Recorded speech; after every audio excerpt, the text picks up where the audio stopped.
Everybody doing today?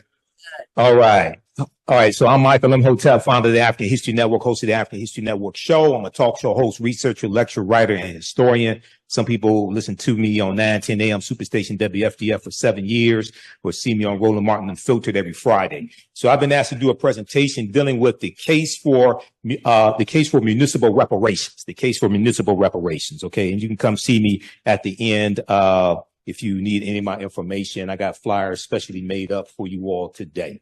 All right. Now, what I want to do in this presentation, hopefully everybody can see, is briefly, this is only 30 minutes. These are some key points that I want to deal with in this presentation. I speak across the country. I've spoken on multiple platforms dealing with reparations, including the California Reparations Task Force final report that came out June 29th, 2023. We'll briefly look at defining what reparations is, defining specifically with specificity what municipal reparations are, which is different than just general reparations, and why municipal reparations are a good option. But municipal reparations does not absolve the need for reparations at the federal level. We need both. What was Michigan's history of slavery? And that's important to understand, because even though slavery did exist in Michigan up until 1837, Michigan was not Mississippi or Texas or Tennessee or Alabama, if you actually study the history. So it's a lot of things that happened after slavery ended in 1837 in Michigan, especially Detroit, that we definitely need to repair the damage of as well. Why did Michigan have such few slaves in comparison to Mississippi and Texas? Who has never heard of the Northwest Ordinance of 1787? Raise your hand. You never heard of the Northwest Ordinance of 1787. This is why it's important to understand history and law. And I spoke last Saturday for Phi Beta Sigma Fraternity Incorporated, my fraternity, Zeta Phi Beta Sorority Incorporated, our Black History Month celebration. And one of the things I talked about is history, economics, law, and politics. We have to understand all four: history, economics, law, and politics. I'll mention briefly the California Reparations Task Force. I'm gonna give you some sources in this presentation for you to do more research. Proper documentation ends all conversation. I tell people, you don't have to believe a word that I say. Go research this for yourself. Okay, you don't have to believe me. In Detroit's history of racism against African Americans. Okay, now when we look at this historically, the term reparations did not apply to slavery. Historically, when we talk about reparations, it was a levy on a defeated country, forcing it to pay some of the war costs of the winning countries. Reparations were levied on the Central Powers after World War I, 1914 and 1918, to compensate the Allies for some of their war costs. They were meant to replace the indemnities which had been levied after earlier wars as a punitive measure, as well as to compensate for economic losses. After World War II, 1939, 1945, the Allies levied reparations principally on Germany, Italy, Japan, and Finland. If we advance in history later, the meaning of reparations became more inclusive. It was applied to payments undertaken by the Federal Republic of Germany to the state of Israel for crimes against the Jews in territory controlled by the Third Reich, the Nazis, and to individuals in Germany and outside it to indemnify them for their persecution. The term was also applied to the obligations of Israel to the Arab refugees who suffered property losses after Israel's victory over the Arab states in 1949, okay, when they set up the state of Israel. If you go to Britannica.com, they have a good article there. This is just a summary of it. Reparations at Britannica.com. Now, when we talk about reparations for African Americans, especially from the federal level, okay? Just a working definition. This is not an endorsement of one organization over another, because I don't belong to any of them. But the National Coalition of Blacks for Reparations in America, better known as NCOBRA, defines reparations as a process of repairing, healing, and restoring a people injured because of their group identity and in violation of their fundamental human rights by governments, corporations, institutions, and families. At the root of the term reparations is the concept of repairing the damage that was done to someone, making them whole again, restoring them to a position before the damage was done. Okay. And as I explained to people, it's important for us to actually study what actually happened as opposed to what we think happened. Because when we get deep into this, like if you read the 74-page executive summary from the California Reparations Task Force, their final report released June 29th, 2023. I've read the 74-page executive summary. I'm going through now reading the 1,000-page report. The history is mind-boggling. It's a wonder we survived. Okay, what was actually done to us and how law from the state and federal level and the federal government were used against us to continue to inflict the harm today. Now, those groups that have been injured have the right to obtain from the government, corporation, institution, or family responsible for the injuries that which they need to repair and heal themselves. In addition to being a demand for justice, it is a principle of international human rights, As a remedy, it is similar to the remedy for damages in domestic law that holds a person responsible for injuries suffered by another when the infliction of the injury violates domestic law. Okay. Examples of groups that have obtained reparations include Jewish victims of the Nazi Holocaust, coming from Germany, reparations primarily coming from Germany. They put about $90 billion in a pension fund. Okay, for Jewish Holocaust survivors. Japanese Americans interned in concentration camps in the United States, basically 1942 to 1945, $1.6 billion was set aside and passed Congress in 1988. And they had a 10-year window from 1988 to 1998 to apply, and they got $20,000 each. Now, contrary to popular belief, this did not apply to all Japanese Americans. This was only issued to approximately 82,250. If you want documentation on that, I have it. And that only applied to the Japanese Americans who were actually survivors of the internment camps, or those who had to evacuate. It did not apply to all Japanese Americans in the United States from 1998 to 1998. Alaska Natives for land, labor, and resources taken victims of the massacre in Rosewood, 1923, January 1923. Whole town of about 200 African Americans was wiped out. That land was taken, and the city of Rosewood was removed from the maps. If you study the history, John Singleton directed a movie in 1997 called Rosewood. Excellent movie. A lot of fiction in it, but excellent movie. Rosewood, Florida, and their descendants, Native Americans as a remedy for violations of treaty rights, and political dissenters in Argentina and their descendants. Now, one of the things that has to be, and I'm going to continue with this presentation, but when we talk about Native Americans, for some reason, people keep leaving out the Black Freedmen and Indian treaties of 1866, which applies to Black people. And many of our ancestors were in those treaties, getting benefits, getting land, members of the Native American nations like the Creek Indian Nation that founded Tulsa, Oklahoma in 1834. And when they went into Tulsa on the Trail of Tears, they took their Black slaves with them. Those treaties are still in effect today. And for some reason, we ain't trying to enforce those, except for Demario Solomon Simmons and Dr. Claude Anderson. But I don't understand why we not trying to enforce laws that are still on the books now being enforced for the Choctaw, Chickasaw, Creek, Cherokee, and Seminole Indians. So you can go to Incobra's official website as well, official IncobraOnline.com for more information on this. Once again, this is not an endorsement on one reparations group over another. I don't belong to any of them. I'm just here doing a presentation. Okay, now, what are municipal reparations? Now, part of the confusion dealing with municipal reparations is probably one, because it's so new, and the city that led the way for municipal reparations at the city level would be Evanston, Illinois in 2021. I know Robin Ruth Simmons. I just interviewed her for the second time on the African History Network show Monday.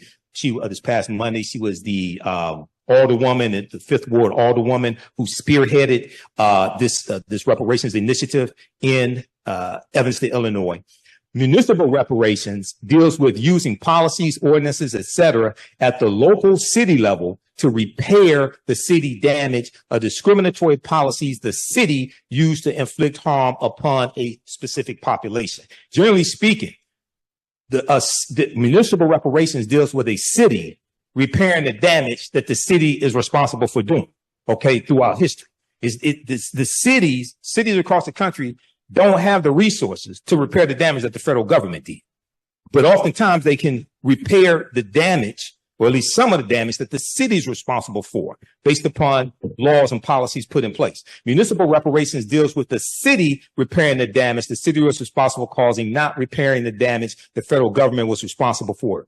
Okay, now, I think one of the problems that causes confusion with municipal reparations, and I'm not one that really advocates, this may go outside the covers of some people's awareness, but I'm not one that really advocates using the term reparations a lot, and I'm going to explain why. Okay, especially in this climate, in this country, with the attack on diversity, equity, and inclusion, with affirmative action and college admissions just being overturned by a 6-3 conservative Supreme Court that Donald Trump put in place. Okay, with what's going on down in Florida. Okay, you know, I liken it. Let me calm down. I liken it to this. Has anybody ever studied the history of slavery in this country? Raise your hand. I'm not going to give you a quiz. Just raise your hand. Who wants to answer this question? You don't have to come to the mic. Why did most slaves who run away at nighttime and not in the daytime? Don't everybody answer the question at the same time? Why did most slaves who run away at nighttime and not in the daytime? Huh? They don't get caught. Yeah, they knew they had a better chance of getting away. Yeah. Run away in the darkness. Yeah. Okay.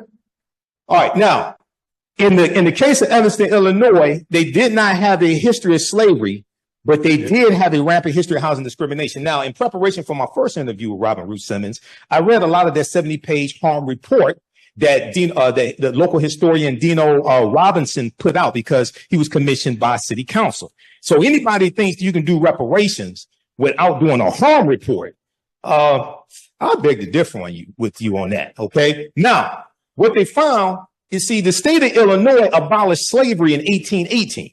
Okay. Different states abolished slavery different times. Michigan abolished slavery in 1837. And I'm going to get into this presentation. Michigan didn't have tens of thousands of slaves. 1837 at best, Michigan had probably about 23. Yeah. In 1837, about 73 in 1773. Mississippi had 430,000 in 1860. So don't take this the wrong way, but I when I hear people, and I speak across the country, and I'm on platforms across the country, when I hear people talking about slavery in Detroit, yeah, the Underground Railroad, Second Baptist. My mother's a historian of the Underground Railroad. Yeah, it was slavery here. This ain't Texas. Texas had 250,000 slaves in June of 1865 when Major General Gordon Granger goes into Texas to deliver General Order Number 3, which is why you commemorate June 19th. We don't even understand the history of June 19th because that wasn't the last day. Delaware and Kentucky didn't abolish slavery till December 18th, 1865. Tennessee didn't abolish slavery till February 22nd, 1865. So Juneteenth is not the last day of slavery. And the Emancipation Proclamation didn't free the slaves either. That's another conversation. All right. Now, reparations and any process for restorative relief must connect between the harm imposed and the city. Not what you think happened, but what actually happened, the harm imposed and the city. The strongest case for reparations by the city of Evanston is the area housing. Why? Because Evanston wasn't founded until 1853. Evanston was founded after slavery ended in 1818 in Illinois. Evanston, Illinois did not have a history of slavery. And I heard all these reparations people running around talking about that's not reparations for slavery. You're right, because they don't have a history of reparations for slavery. They don't have a history of slavery. Evanston is a city of 60,000 people. The black population is 16% and declining. A city is not going to try to repair the damage that the city wasn't responsible for creating. You got to go to the federal government for that. And so you got to understand, so this is why, see, my teachers, Dr. Leonard Jeffries, Professor James Small, Professor Kaba Hiawatha Kamene, taught me how to do a systems analysis. Okay, this is why a lot of this stuff out here you don't see me involved in. Because I already know I ain't going to go anywhere. Because I'm listening. And I'm like, okay, the plan that you're laying out to try to get to where you say you want to get to, that's not going to get you there because you haven't properly analyzed the problem. All right, so the strongest case for reparations in the city of Evanston is the area housing where there is sufficient evidence showing the city's part in housing discrimination as a result of the early city zoning ordinances in place between 1919 and 1969, when the city banned housing discrimination. 1969, after the Fair Housing Act of 1968. Now, you have some people who say, well, we need a anti-black hate crime bill. Okay, well, that sounds good, but Title VI of the 1964 Civil Rights Act, Section 601, non-discrimination fairly assisted programs, is why race-based policies are illegal at the federal level. And I learned this when I was on a committee to write an executive order for the city of Detroit and the Kwame Kilpatrick administration. And our corporate counsel, Chair McPhail, our very first meeting, because it took us 13 months to get this done, because it was much more complicated than we thought. Once we got in, took everything apart, and realized what we were dealing with, it took us 3 times as long to get this completed. And she told us at our very first meeting, she said it's illegal for us to write policies that are only for Black people in the city of Detroit. But what we can do is we can write policies for Detroit-based residents, which would disproportionately help African Americans. You have the same thing at the federal level. Go to archives.gov. Anybody ever read the 1964 Civil Rights Act? Like the whole act. Go to archives.gov, because I go read this stuff. I go study these laws. This is why you hear me talk about political self-defense. If everything they do to us, they use the law to do it. And then when they get caught breaking the law, they go hire an attorney at law to defend them in the court of law. So doing a systems analysis, that would tell me we need to understand the law better than they understand the law and learn how to disarm them of that weapon. That's political self-defense. All right, now go to because this is on the city of Evanston, Illinois' website. All this information dealing with what they did. You can read that. cityofevanston.org. Okay. All right. Now, compared to federal and state governments, courts, or private institutions, municipalities are the most suitable for reparations. Most suitable for reparations at the local level. Here's why. 2 reasons why. Of the various levels of government, they are the proper locus for 2 reasons. First, as Howard University political scientist Dr. Nyambi Carter explains, and I know Nyambi, we've been on Roland Martin and Filtered together before. She said there is a political will for reparations present in municipalities at the locals in the cities that is absent at the gridlock state and federal level. So the first thing you have to understand in doing a systems analysis is what is needed to advance what you say you want. How many votes are needed? How many votes does it take to get a bill passed in the House of Representatives? Who can tell? Don't everybody speak at the same time. Who can tell? 218. Bomani got it. All right. I got a prize for you at the end, Bomani. All right. Now, in the House of Representatives, unless it's a bill that qualifies for the budget reconciliation process, or unless you're dealing with judges because of what Mitch McConnell did to the Senate, how many votes does it take to get a bill passed in the Senate? Page 60. Okay. No Republicans in the Senate support reparations. So how you going to get a reparations bill passed? No Republicans, not even the black one, not even Tim Scott supports reparations. He was the first one that came out and said he wasn't voting for it. And none of the black Republicans in the House of Representatives support reparations either. So how you going to get it passed? Okay. I'm going to tell you how you get it passed, but hold on. Let's continue. Now, Dr. Nyambi Carter said, it's really local activists and local actors, members of city councils who are empowered in ways in their small communities to do things and to act outside of what the state would do and even the nation would do. Dr. Nyambi Carter, how you doing, brother? You all right? All right. So at the local level is where we have more power. At the local level is where we have, so in the House of Representatives, there are 435 members in the House of Representatives. There's we make up only about 12% of the House, and we make up 3.5% of the Senate. And I say 3.5% because half the time Senator Tim Scott don't act like he's black. So you get so that's what you have in the Senate. Okay, but across the country, our city councils 60, 70, 80%. Okay, now the reason why they're in place is because African Americans organized and voted and put them in place. And many of them, like in the city of Detroit, saw that because black people were harmed by policies from the city of Detroit, it was their duty to use their political power to do something about their harm. Now, if you're black and you get elected and you don't do anything to help the people who put you in office and repair the damage, then what the hell good are you? Okay, so that's why at the local level for municipal reparations, there's more power, and that's why there's been more movement. That does not mean we don't need repairing of the damage from the federal level. That means you're going to have to use another strategy, and it's not going to happen anytime soon. Okay, now, by contrast, former U.S. Representative, the Honorable John Conyers, introduced a reparations bill in every session of Congress from 1989 until his passing in October 2019. But these bills never came to a vote. The farthest HR 40 has made is out of a budget, is out of a House subcommittee. And that was in like 2021. That's the farthest it's gotten. And although President Biden indicated his support for a reparations commission, any sudden action is unlikely. If you read the 1,000-page California Reparations Task Force, please don't take this the wrong way. We don't need another study. Okay? You know who was that? Tina Turner had that song, "You Don't Need Another Hero." Look, if you read that, you don't need another study because we're going to get studied to death. Okay? Now, I'm talking about at the federal level. You don't need enough study at the federal level. Each municipality needs to do a harms report about what specifically happened in that city. Okay, now, this federal reluctance isn't entirely lamentable.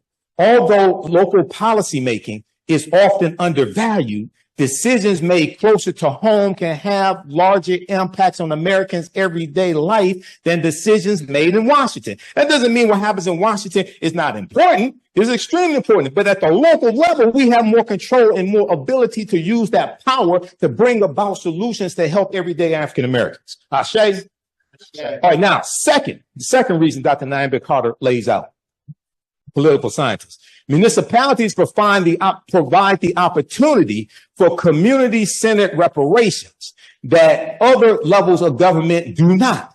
A local approach allows for powerful, close-to-home storytelling, enabling greater understanding of connections between past and present.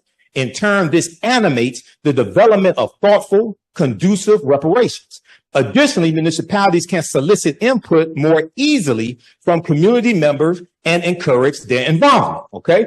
Now, a municipality-based approach allows for accessibility and proximity between government and beneficiaries once the policy is in place. Such a plan can more effectively empower the community and enable rebuilding relationships with perpetrators of the injustice, if you want to rebuild those relationships.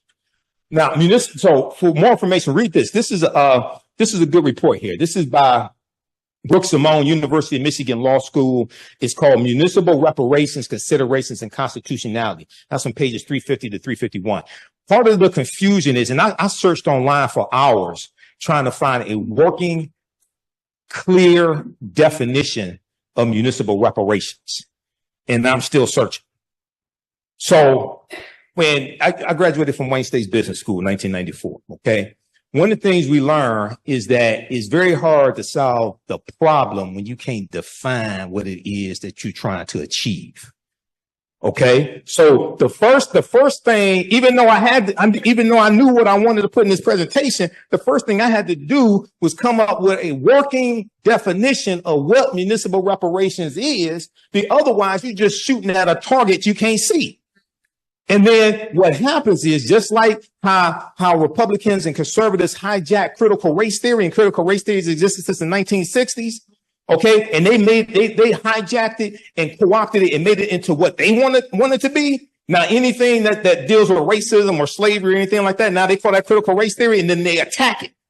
That's why you have to clearly define what it is you're talking about. And see, that's why don't take this the wrong way, but see, that's why, especially on the national level, even here in Detroit, you have to understand right-wing conservative radio and right-wing cable news, Fox News. Fox News, that's the most popular cable news network.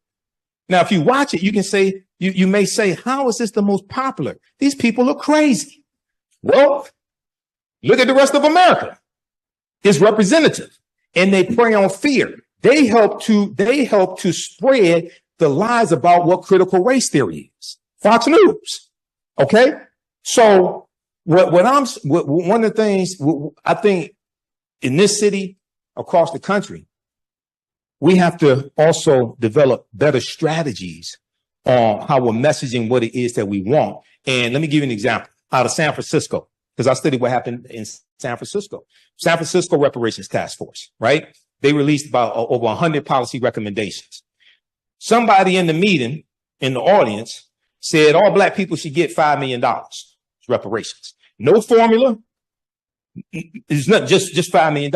Okay. Now, if you go Google articles dealing with the California Reparations, dealing with San Francisco Reparations Task Force and their policy recommendations, the $5 million made up 80 to 90% of the media coverage.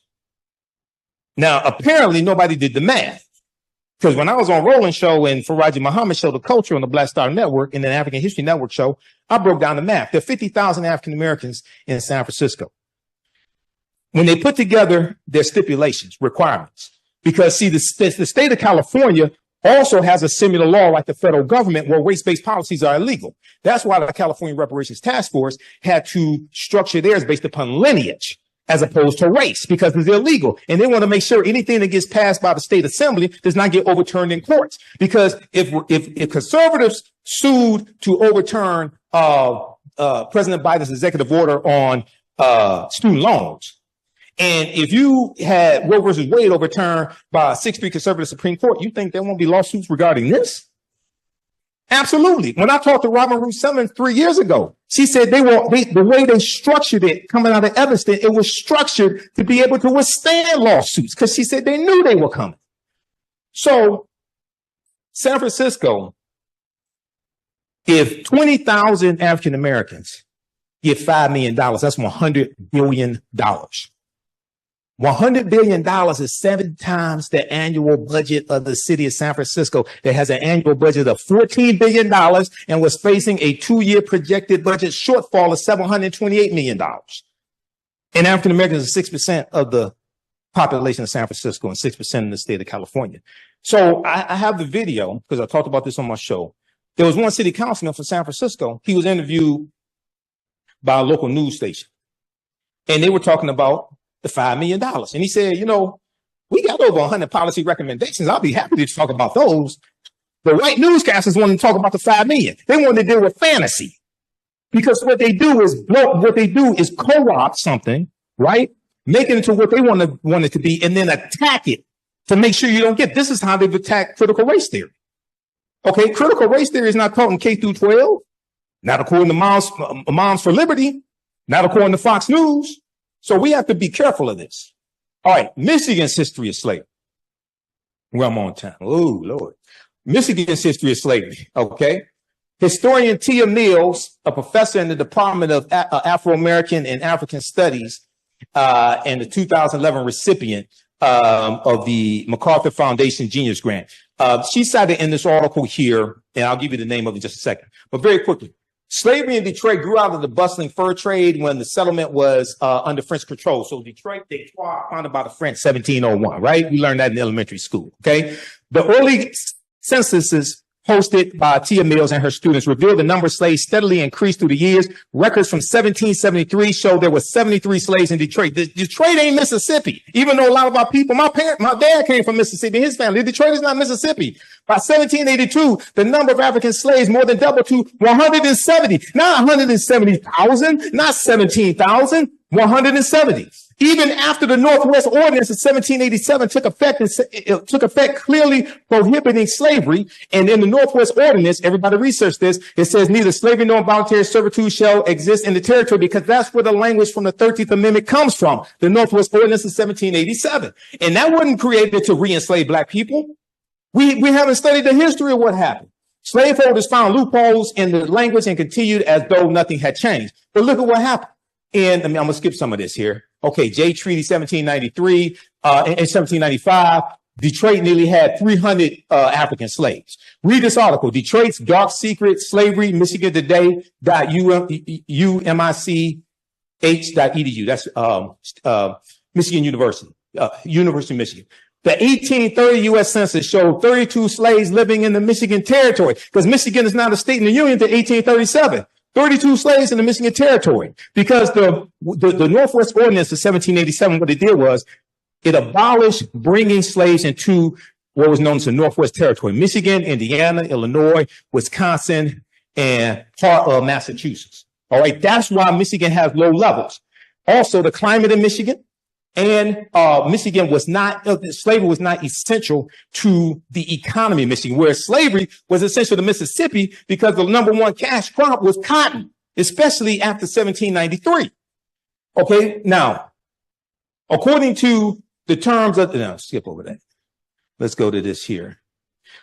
Although the treaty seemed to violate the Northwest Ordinance of 1787, which prohibited slavery northwest of the Ohio River, the original settlers in the region were allowed to retain their slaves since they were considered private property. Michigan's territorial judge, August B. Woodward, that Woodward Avenue is named after, in Detroit, mandated that no new slaves could be introduced into the territory, and gradually those who remained would either be emancipated or die, so that by 1837, when Michigan became a state in the Union, and they had a new state constitution, it was created, there were only 3 slaves residing in the state of Michigan.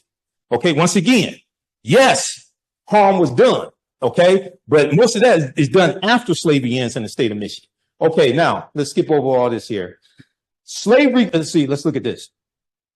How many African slaves were in Mississippi? Let's compare Michigan to Mississippi. Slavery grew rapidly in Mississippi during the decades before the Civil War, 1861 to 1865. By 1860, Mississippi's enslaved population was well over 430,000. While there were only 350,000 white people in the state of Mississippi, yet most white people were not slaveholders, and even those who were, other than plantation owners, enslaved fewer than 10 African people.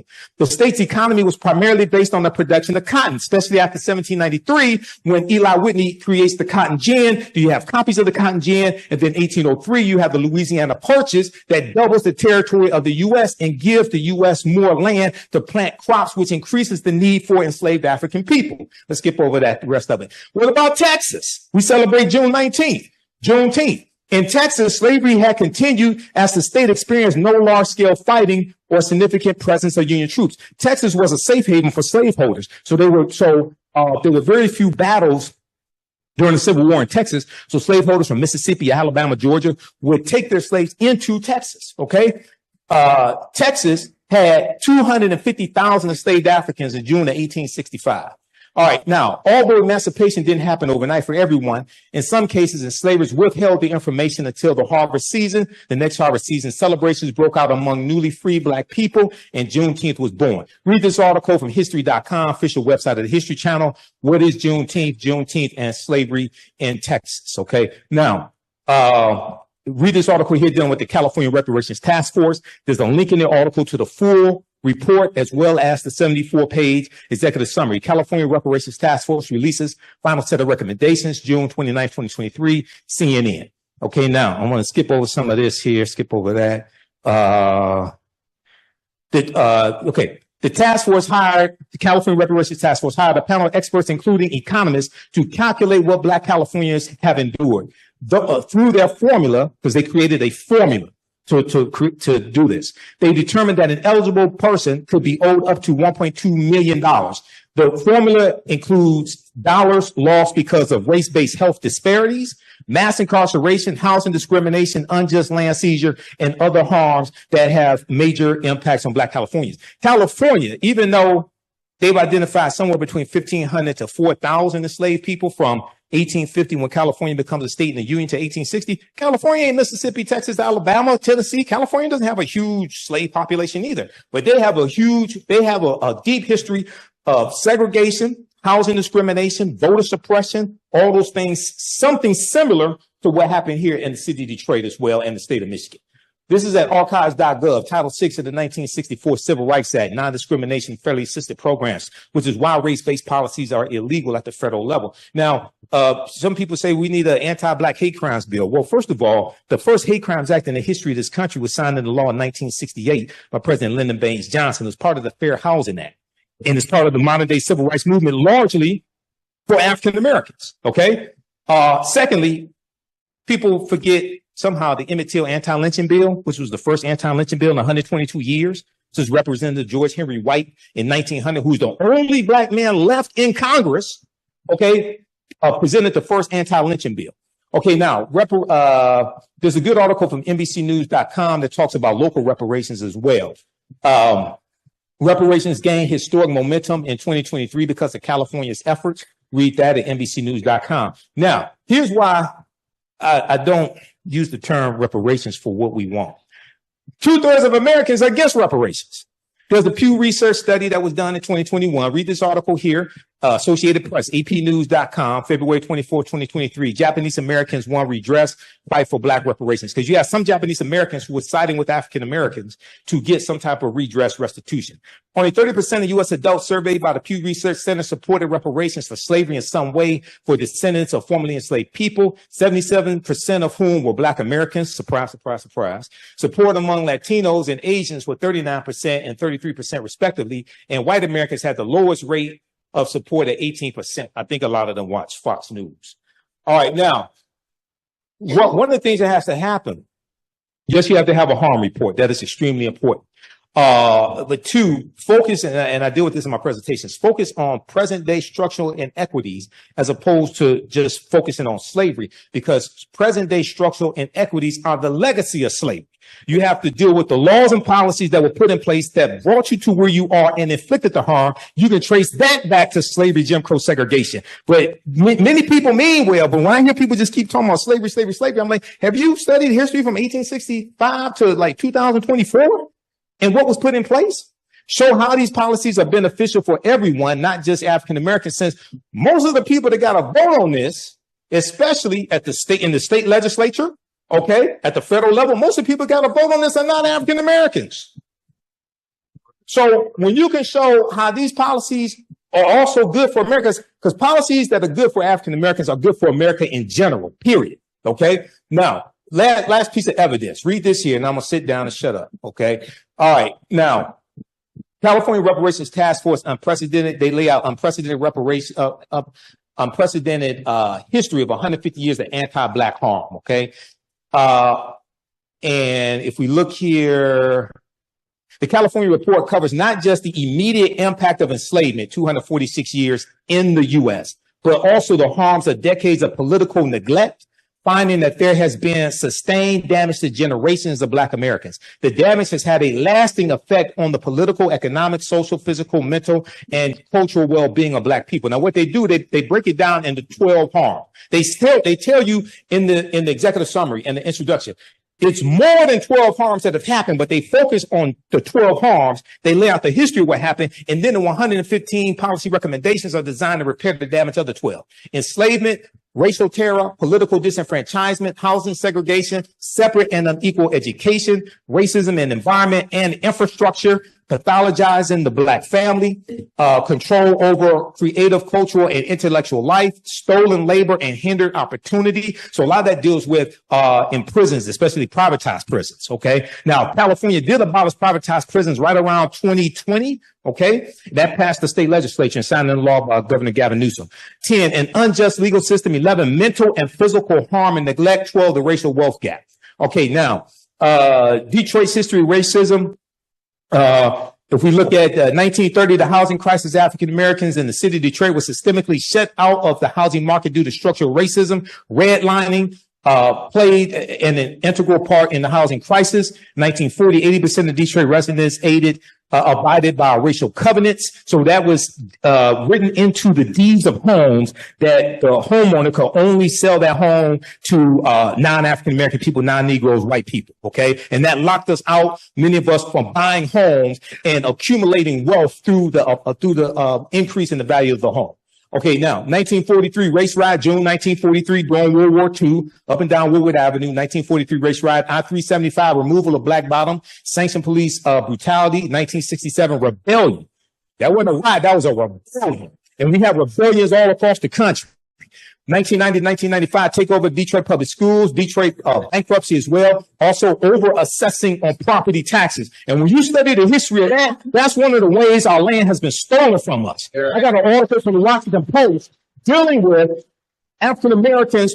The value of our property taxes are oftentimes over assessed. Okay. And this has happened across the country. All right. Now, lastly, this article right here, this proves my point here. This is a study from Citigroup Bank. Racism has cost the U.S. $16 trillion. This article is from CBSnews.com, September 23rd, 2020.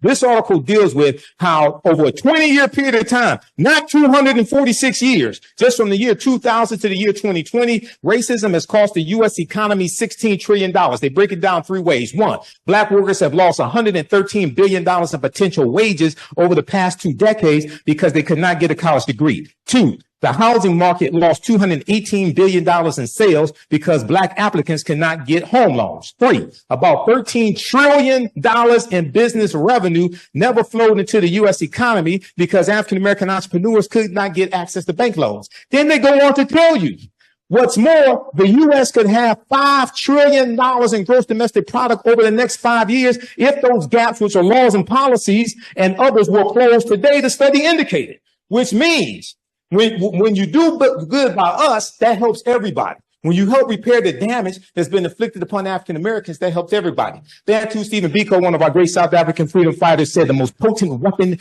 in the hands of the oppressor is the mind of the oppressed. We must take our minds back, and we do not ask permission to do it. All right, that's going to do it. We'll wrap up there. Imhotep and Santi Sana. Thanks for your attention. Go to our website, AfricanHistoryNetwork.com, AfricanHistoryNetwork.com. Okay, there's a 10-week online history course called Ancient Kemet, the Moors, and the Ma'afa, Understanding the Transatlantic Slave Trade, what they didn't teach you in school. I teach the class on Saturdays, 2 p.m. to 5 p.m. Eastern Standard Time. Our next classes are Saturday, March 9th, Saturday, March 16th, March 23rd, and March 30th. Okay, and then we have a few more classes after that. The class is on sale, $80, regularly $130. We do the sessions live.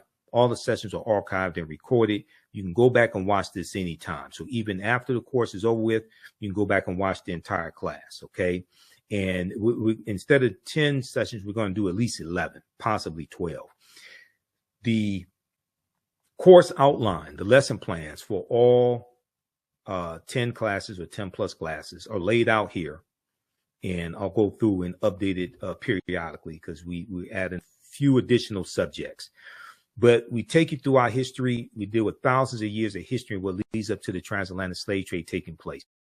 So we deal with archaeological discovery that have come out in the last 10, 20. So we deal with Egypt on the Potomac and how the layout of Washington, D.C. is based upon ancient African principles coming out of ancient Kemet, ancient Egypt.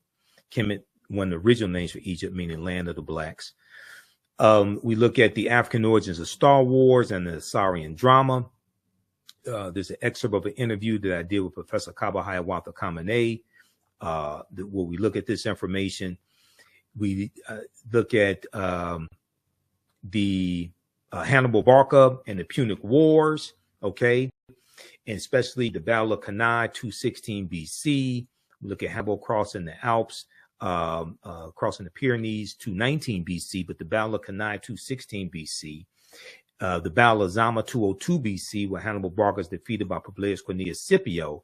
And Publius Cornelius Scipio takes the surname Africanus after he defeats Hannibal Barca at the Battle of Zama in 202 BC.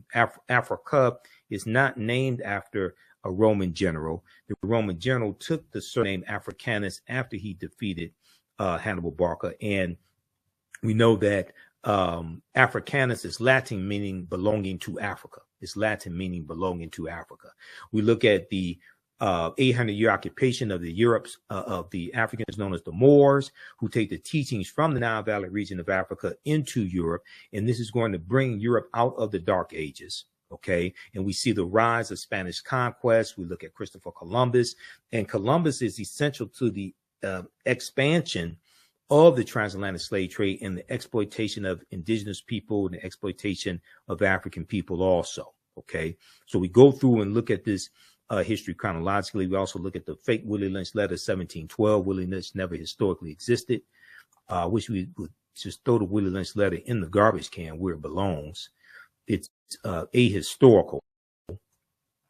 There are words in the Willie Lynch letter that didn't even exist in the early 1700s. Okay, the sentence structure, the syntax is not what they is not coming from England. That's 20th century sentence structure, and their words from the 20th century, from the industrial and the automotive industry, things like that, that are in that letter. That was written about 1970 by Dr. Kwabena Ashanti, who's come out and admitted he wrote the Willie Lynch letter, and is Professor Manu Ampim, who I'll be interviewing later this month, who exposed Dr. Kwabena Ashanti as the author of the Willie Lynch letter. It's a fraud. Dr. Kwabena Ashanti meant well, but I think it's done more harm than good. Okay, so you can register for that course at